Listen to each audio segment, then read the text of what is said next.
Senator Lindsey Graham, Republican of South Carolina. Sir, thank you very much for joining us in Newsmax. How are you? Great. Glad to be with you, Greg. Thanks. Senator, I don't know if you're aware of this, but right now, Newsmax, Fox News, OAN, we're under some fire from Democrats in the House of Representatives. They've reached out to cable providers. They've accused us of providing misinformation when we were only providing the facts during the period before the election and after the election, before the inauguration. There's a real push to get conservative media kicked off of certain platforms. Are you aware of this? And I'd love to get your thoughts on the whole ordeal, if you are familiar. Yeah. Well, the one thing I want you to know that you and your listeners are going nowhere. This is an effort by a couple of Democrats who are seeking publicity and destroying America as we know it at the same time.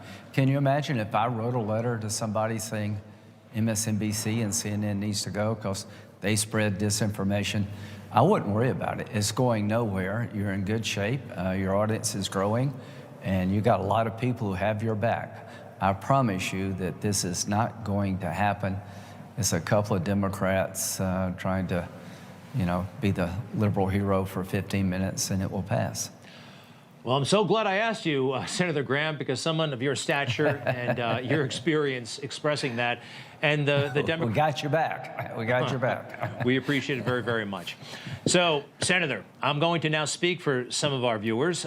They have reached out to us. They like you a lot. Right now, they're not that crazy about Senator Mitch McConnell. We all saw the speech he made in the aftermath of the acquittal of the president, or leading up to the acquittal. And they don't think he should, quite frankly, have a leadership position. I know he's been there a long time. I know you probably get along with him. But what are your thoughts right now on Mitch McConnell and Senate leadership in the future?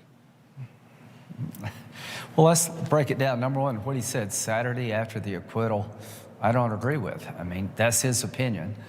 I don't think it's reflective of the Republican conference. But, he's an individual senator. He can have his say. I remind the viewers that Senator McConnell, working with President Trump, they did a lot. We got a bunch of judges on, 3 Supreme Court justices. We cut taxes without one Democratic vote. So Mitch and President Trump worked well together. January the 6th, I don't blame President Trump. I blame the people that defiled the Capitol, and I'm ready to move on. In 2022, we got a chance to pick up the House and the Senate. Just imagine if we had one more Republican senator who had won one of those two races in Georgia, we would be stopping this COVID package of $1.9 trillion that's got very little to do with COVID. So at the end of the day, I'm looking forward, not backward. I'm going to talk to Senator McConnell in the coming days. We need to work together. I spent the weekend with President Trump. He's more determined than ever to grow this party, not shrink it. He is the most dominant voice in the Republican Party, not Mitch McConnell, not Lindsey Graham. His ideas will stand the test of time. I'm looking forward to his speech at CPAC Sunday. I hope we can rally around President Trump as the most consequential Republican, the alternative to Joe Biden at this point in time. And I hope President Trump will come out with a policy positions that all of us can get around, can unite around, including Mitch McConnell. So that's my hope. Well, I'm so glad you spent time with him, and we are looking forward to that speech. Joe Biden, you worked with him in the Senate for a long time, and when he was in the Senate, he had a reputation of a moderate, middle-class Joe, a guy who you could get along with.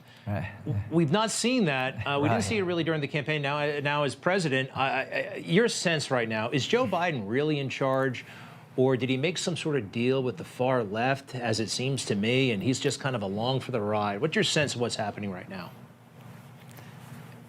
The policy agenda coming out of the Biden administration is beyond radical. So President Trump came up with the idea to have asylum seekers wait in Mexico until their court date came up in the United States.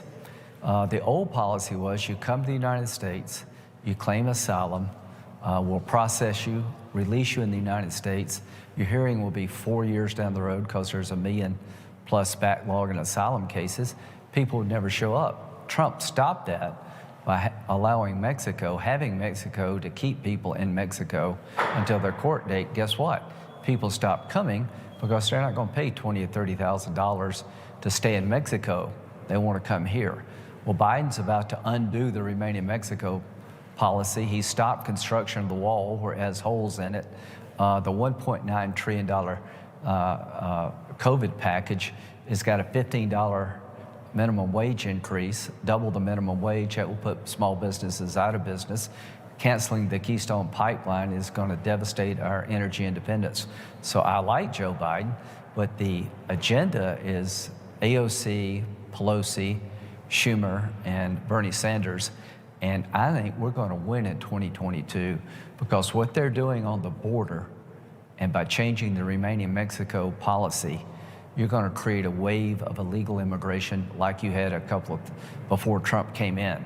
I'll make a prediction that immigration will be the biggest issue in 2022, just like it was in 2016. If we can get our act together, we're going to take over the House and the Senate. So no, I don't think Joe Biden's in charge. Senator, you kind of warned about this a while back. I think it was, quite frankly, your finest moment. I was quite frankly proud of the U.S. Senate and our institutions when you stuck up for then Judge Kavanaugh in a pretty dramatic way. Actually, I have that moment right here. The most unethical sham since I've been in politics. And if you really wanted to know the truth, you sure as hell wouldn't have done what you've done to this guy. Are you a gang rapist? No. I cannot imagine what you and your family have gone through. Boy, y'all want power. God, I hope you never get it.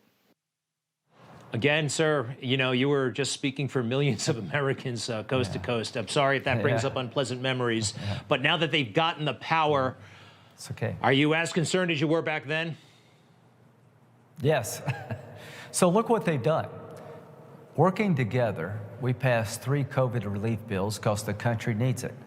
The PPP program to help small businesses with loans, money for vaccines, $4 trillion passed in a bipartisan manner. Now they're in charge. They have it all.